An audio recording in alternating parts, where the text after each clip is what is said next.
Au Tchad, plus de 3 semaines après la grève générale lancée par les travailleurs du secteur public, les syndicats et le gouvernement peinent à entamer les négociations.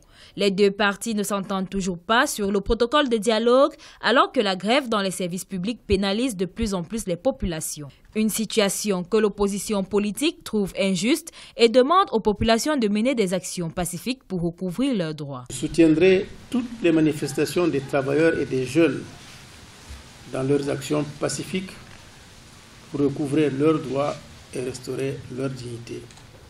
Je serai aux côtés de la population qui vit dans la misère et ne demande qu'à sortir de cette situation d'injustice où elle doit continuer de souffrir, mourir de faim et de maladie, en lieu et place des voleurs de la République qui ont mis le pays à genoux, protégés par le président Déby.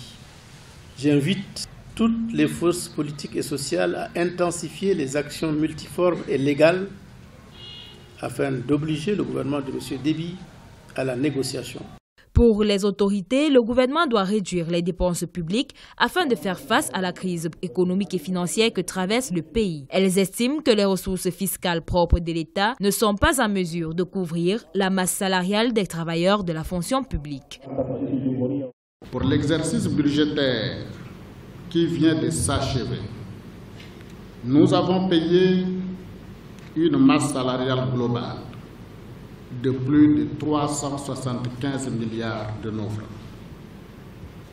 pour des recettes fiscales totales de 348 milliards, soit plus de 100%.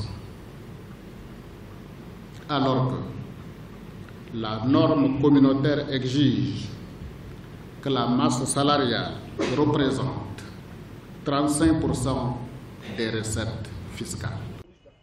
Pour rappel, les fonctionnaires du service public sont en grève depuis le 30 janvier 2018 pour protester contre l'application intégrale du décret portant réduction des indemnités des agents de l'État et l'augmentation de la taxe sur les revenus des personnes physiques.